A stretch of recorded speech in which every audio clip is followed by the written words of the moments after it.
इटावा के दांदरपुर में जो बवाल मचा उसके पीछे एक ही नाम गूंज रहा है, गगन यादव। सवाल ये है कि आखिर ये गगन यादव है कौन, जिसकी आवाज पर सैकड़ों लोग लठ लेकर निकल पड़े, गांव की तरफ कूच कर गए और पूरा माहौल गर्मा गया। जिसने कहा चलो और पूरा गांव समाज उठ खड़ा हुआ।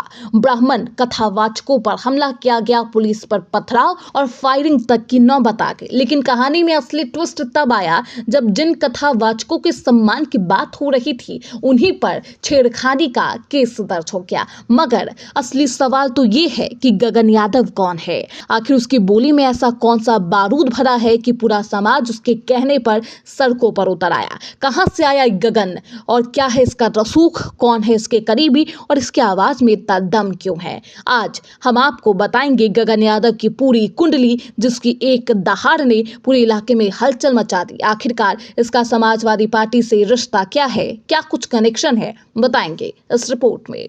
सैकड़ों बाइकों का काफिला, उग्र प्रदर्शन, जातीय नारेबाजी, रोकने पर पुलिस से हिंसक झड़प। यूपी के इटावा में गुरुवार दोपहर दांदरपुर गांव में घुसने को लेकर अहीर रेजिमेंट और यादव महासभा के लोगों ने जमकर बवाल काटा।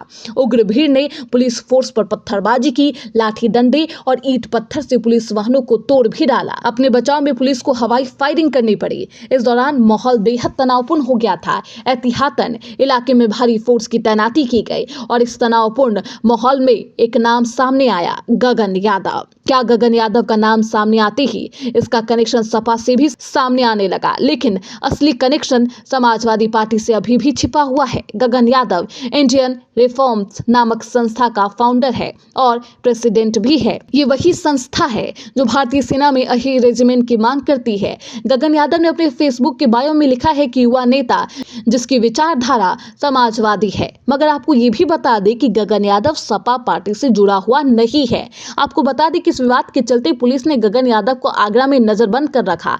दरअसल गगन यादव ने इटावा के दांदरपुर गांव में जाने की बात कही थी। इसी के चलते सुरक्षा व्यवस्था के मद्देनजर गगन को नजरबंद कर दिया गया।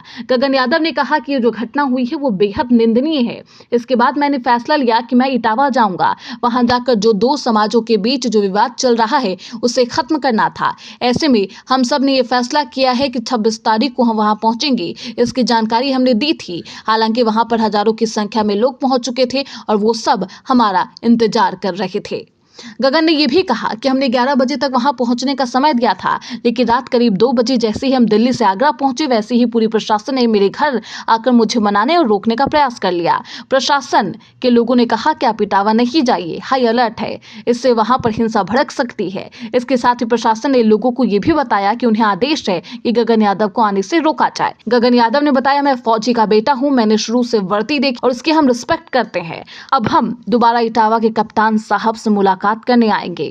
तो ये है गगन यादव, ये है इनकी कुंडली और सपा से इनका कोई कनेक्शन नहीं। तो आपने देखा कैसे गगन यादव के एक इशारे पर पूरा इलाका उबाल मारने लगता है। सवाल बेहद अहम है कि क्या भीड़ का फैसला अब कानून से बड़ा हो गया है? क्या सोशल मीडिया के ट्रेंड और भड़काऊ अपीलें अब न्याय तय करेंगी या फिर कानून अपने हिसाब से चलकर सच और झूठ का फर्क खुद बताएगा?